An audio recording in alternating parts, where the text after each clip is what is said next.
One of the biggest myths about the Israel-Palestine conflict is that it's been going on for centuries, that this is all about ancient religious hatreds. In fact, while religion is involved, the conflict is mostly about two groups of people who claim the same land, and it really only goes back about a century, to the early 1900s. Around then, the region along the eastern Mediterranean we now call Israel-Palestine had been under Ottoman rule for centuries. It was religiously diverse, including mostly Muslims and Christians, but also a small number of Jews who lived generally in peace. And it was changing in two important ways. First, more people in the region were developing a sense of being not just ethnic Arabs, but Palestinians, a distinct national identity. At the same time, not so far away in Europe, more Jews were joining a movement called Zionism, which said that Judaism was not just a religion, but a nationality, one that deserved a nation of its own. And after centuries of persecution, many believed a Jewish state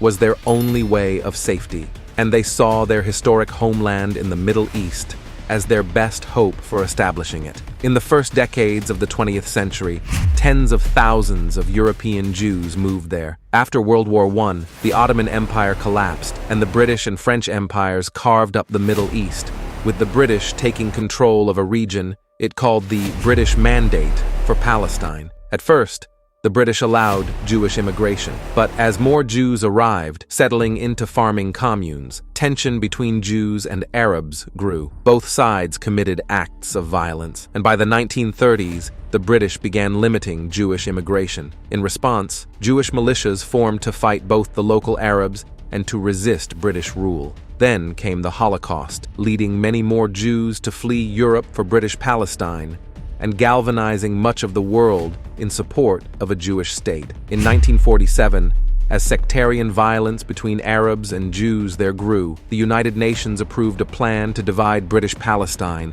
into two separate states, one for Jews, Israel, and one for Arabs, Palestine. The city of Jerusalem, where Jews, Muslims, and Christians all have holy sites, it was to become a special international zone. The plan was meant to give Jews a state, to establish Palestinian independence, and to end the sectarian violence that the British could no longer control. The Jews accepted the plan and declared independence as Israel. But Arabs throughout the region saw the UN plan as just more European colonialism, trying to steal their land. Many of the Arab states, who had just recently won independence themselves, declared war on Israel in an effort to establish a unified Arab Palestine where all of British Palestine had been. The new state of Israel won the war, but in the process, they pushed well past their borders under the UN plan, taking the western half of Jerusalem and much of the land that was to have been part of Palestine. They also expelled huge numbers of Palestinians from their homes, creating a massive refugee population whose descendants today number about 7 million. At the end of the war, Israel controlled all of the territory except for Gaza, which Egypt controlled, and the West Bank, named because it's west of the Jordan River, which Jordan controlled. This was the beginning of the decades-long Arab-Israeli conflict. During this period, many Jews in Arab-majority countries fled or were expelled, arriving in Israel. Then something happened that transformed the conflict. In 1967, Israel and the neighboring Arab states fought another war. When it ended, Israel had seized the Golan Heights from Syria, the West Bank from Jordan, and both Gaza and the Sinai Peninsula from Egypt. Israel was now occupying the Palestinian territories, including all of Jerusalem and its holy sites.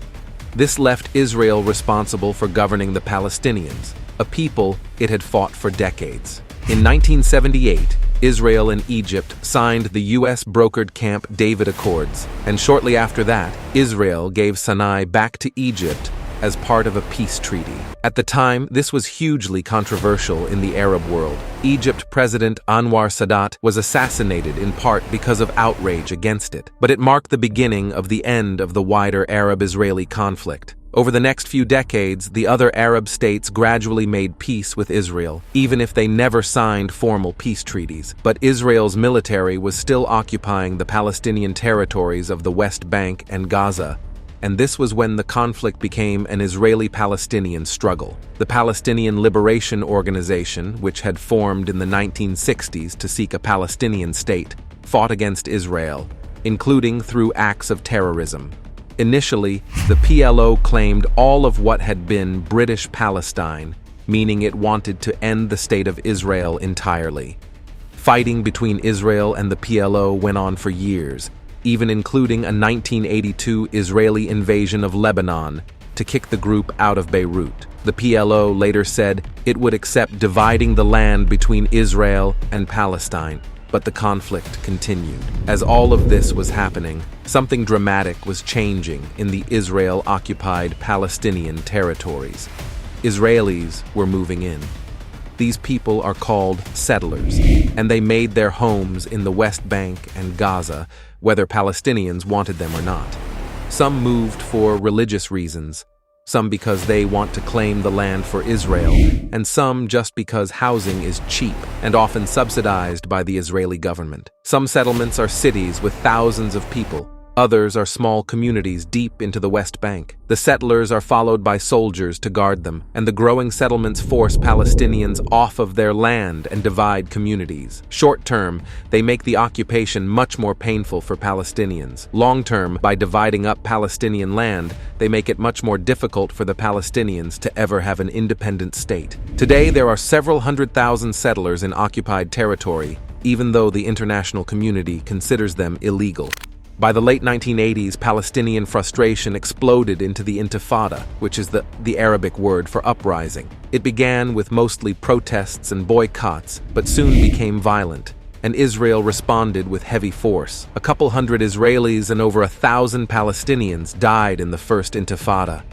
Around the same time, a group of Palestinians in Gaza, who consider the PLO too secular and too compromise-minded, created Hamas, a violent extremist group dedicated to Israel's destruction. By the early 1990s, it's clear that Israelis and Palestinians have to make peace, and leaders from both sides sign the Oslo Accords. This is meant to be the big first step toward Israel, maybe someday withdrawing from the Palestinian territories and allowing an independent Palestine. The Oslo Accords established the Palestinian Authority, allowing Palestinians a little bit of freedom to govern themselves in certain areas. Hardliners on both sides opposed the Oslo Accords. Members of Hamas launched suicide bombings to try to sabotage the process. The Israeli right protests peace talks, with ralliers calling Prime Minister Yitzhak Rabin a traitor and a Nazi. Not long after Rabin signs the second round of Oslo Accords, a far-right Israeli shoots him to death in Tel Aviv. This violence showed how the extremists on both sides can use violence to derail peace and keep a permanent conflict going as they seek the other side's total destruction. That's a dynamic that's been around ever since. Negotiations meant to hammer out the final details on peace drag on for years, and a big Camp David summit in 2000 comes up empty. Palestinians come to believe that peace isn't coming and rise up in a second intifada, this one much more violent than the first. By the time it wound down a few years later, about 1,000 Israelis and 3,200 Palestinians had died. The second intifada really changes the conflict. Israelis become much more skeptical that Palestinians will ever accept peace, or that it's even worth trying.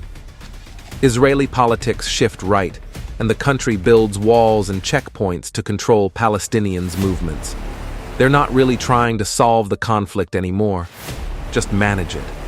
The Palestinians are left feeling like negotiating didn't work and violence didn't work, that they're stuck under an ever-growing occupation with no future as a people. That year, Israel withdraws from Gaza, Hamas gains power but splits from the Palestinian Authority in a short civil war, dividing Gaza from the West Bank. Israel puts Gaza under a suffocating blockade, and unemployment rises to 40%. This is the state of the conflict as we know it today.